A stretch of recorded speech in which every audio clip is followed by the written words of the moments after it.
ہم تو عبادت بھی اول تو بہت سے کم لوگ عبادت میں اپنا وقت گزارتے ہیں، بہت کم لوگ ہیں جو نمازیں 5 وقت پڑھتے ہوں گے۔ ہماری مسجدیں جو ہے وہ آج ویران ہے، حقیقت بتا رہا ہوں۔ اپنی اس مسجد کو ہی لے لیں، جمعے کے دن پوری بھری ہوتی ہے ماشاءاللہ، جگہ نہیں ہوتی، کچھ ساتھی نے کہا اوپر بھیج دیا کرے، لیکن باقی دنوں میں جو ہماری مسجد کی کیفیت ہے، I don't wanna say, you know better۔ مسجد عبادت کے لیے تو عبادت کے لیے آئے تو صحیح، ہم پہ جب کوئی تکلیف آتی ہے نا پھر ہم سجدے کی طرف آتے ہیں۔ امتحان میں پاس ہونا ہے تو چلو نماز پڑھنے چلتے ہیں، بیٹے کو بیماری ہے چلو اللہ کے حضور چلتے ہیں، صحت ملنی ہے چلو اللہ کے حضور، کاروبار میں کامیابی ہو تو چلو نماز پڑھ لیتے ہیں۔ کوئی شک نہیں ہے، یہ اچھے اعمال ہے۔ اگر آپ اللہ سے نہیں مانگیں گے تو کس سے مانگیں گے، کہاں جائیں گے؟ آپ صحت مانگنے اللہ کے حضور آؤ، کوئی شک نہیں ہے، لیکن عبادت اللہ کے لیے بھی کرے۔ رابعہ بصری کے لیے قول بڑا مشہور ہے کہ آپ ایک ہاتھ میں لوٹا اور ایک میں آگ پکڑی، کہا کیوں؟ کہا کچھ لوگ جنت کے شوق میں نماز پڑھتے ہیں اور کچھ لوگ جہنم کے خوف سے نماز پڑھتے ہیں، تو میں جنت کو آگ اور جہنم کو بجھانے جا رہی ہوں پانی سے۔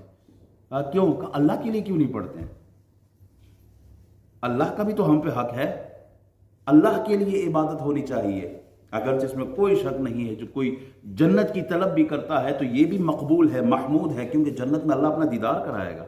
جنت کا ذکر اللہ قرآن میں کر رہا ہے کہ آؤ اس جنت کی طرف، تو جنت کا طلب کرنا بھی اچھا عمل ہے۔ جہنم سے پناہ مانگنا، اللہم اجرنی من النار، اللہم اجرنا من النار، اللہ ہم سب کو جہنم کی آگ سے محفوظ رکھے، یہ دعا طلب کرنا یہ بھی اچھا عمل ہے۔ لیکن کبھی اللہ سے اللہ کو مانگا ہے، اللہ کی محبت مانگی ہے، اللہ کی قربت اور اللہ کی رضا مانگی ہے؟ امام رازی نے تفسیر کبیر میں لکھا کہ حضرت عیسیٰ علیہ السلام کا گزر ایک گروہ پر ہوا، 3 بندے بیٹھے ہوئے تھے بہت کمزور لیکن چہرے پر نور۔ میں نے پوچھا کہ یہ حالت تمہاری کیسے ہوئی؟ کہا جنت کی طلب نے ہمیں یہ ہماری حالت کر دی۔ کہا اللہ پر حق ہے کہ وہ تمہیں جنت عطا فرمائے۔ آگے گئے پھر ایک گروہ دیکھا، 3 بندے بیٹھے ہوئے ہیں بہت کمزور لیکن چہرے پر نور۔ کہا تمہاری یہ حالت؟ کہا جہنم کے خوف سے ہماری یہ حالت ہو گئی ہے۔ کہا اللہ پر حق ہے کہ تمہیں جہنم سے محفوظ رکھے۔ پھر آگے گئے، ایک اور 3 بندوں کا گروپ بیٹھا ہے اور ان کے چہرے پر نور، خوبصورت لوگ کمزور بدن کے ساتھ بیٹھے۔ کہا تمہاری یہ حالت کیسے ہے؟ کہا اللہ کی محبت میں ہماری یہ حالت۔ تو آپ نے اس موقع پہ 3 دفعہ کہا کہ تم مقرب ہو، مقرب ہو، مقرب ہو، اللہ کے قریب ہو۔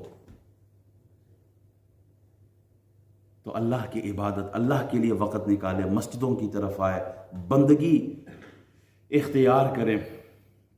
حضرت ابو ہریرہ رضی اللہ تعالیٰ عنہ سے روایت ہے کہ رسول اللہ صلی اللہ علیہ وسلم فرماتے ہیں کہ اللہ فرماتا ہے، حدیث قدسی ہے، اللہ فرماتا ہے اے ابن آدم تو میرے لیے عبادت کے لیے، تو میری عبادت کے لیے فارغ ہو جا، میں تیرے دل کو غنا سے بھر دوں گا۔ تو میری عبادت کے لیے فارغ ہو جا، میں تیرے دل کو غنا سے بھر دوں گا، اور یہ جو فقر کے راستے ہیں نا ان کو بند کر دوں گا، غریبی ختم کر دوں گا۔ اور اگر تو عبادت کے لیے وقت نہیں نکالتا نا تو تیرے ہاتھوں کو میں کام کاج اور ایسے مشاغل میں مصروف رکھ دوں گا تجھے، اور تیرے اوپر میں فقر کے دروازے کھول دوں گا۔ مولوی صاحب I have no time because I have to go for the school run. Who's going to pray Zuhr? Who's going to pray Asr? I have no time because I work in the shop, I work in takeaway, I work on taxi. So there's no time for ibadat. Then keep this hadith in your mind. Allah subhanahu wa ta'ala says that the door will be open for you. For what? For the faqr, the ghurbat. آپ پور سے پور ہی ہوتے جائیں گے، پھر مال آئے گا بھی تو برکت نہیں ہوگی، کثرت بھی ہو برکت نہیں ہوگی۔ اللہ کے لیے وقت نکالیں، مسجدوں کا رخ کریں، عبادت کے لیے وقت نکالیں۔ یہ ایک سجدہ جسے تو گرا سمجھتا ہے 1000 سجدوں سے دیتا ہے آدمی کو نجات۔ کبھی ادھر ٹھوکریں مار رہے ہیں، کبھی ادھر ٹھوکریں مار رہے ہیں، مال کمانے کے چکر میں ہم نے رات کی نیندیں حرام کر دی ہیں خود پر، پورا دن اپنے آپ کو مصروف رکھا ہوتا ہے، لیکن پھر بھی وہ برکت نہیں ہے۔ کثرت ہوگی، امیر آدمی ہوتا ہے، کروڑ پتی ہوتا ہے، ملینز اور بلینز میں کھیلنے والا ہوتا ہے، لیکن کہتا ہے امام صاحب I have no peace internally, inside my heart is not peaceful.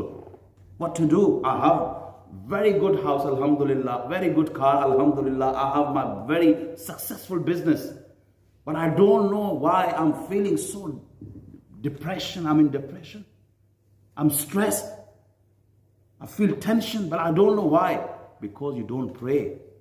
آپ نماز نہیں پڑھتے, آپ سجدے کی طرف نہیں آتے ہیں, سب کچھ ہونے کے باوجود سکون نہیں ہے. اللہ فرماتے ہیں سکون تو میں نے اپنے پاس رکھا ہے. فَاذْكُرُونِي أَذْكُرْكُمْ وَاشْكُرُوا لِي وَلَا تَكْفُرُونَ. تم میرا ذکر کرو, مجھے یاد کرو, میرے حضور سر جھکا کے تو دیکھو, مالا مال کر دوں گا, دنیا میں بھی اور آخرت کی بھی کامیابی ملے گی. لیکن آؤ تو صحیح اللہ کے حضور. حی علی الفلاح کی صدا کہاں سے اٹھتی ہے؟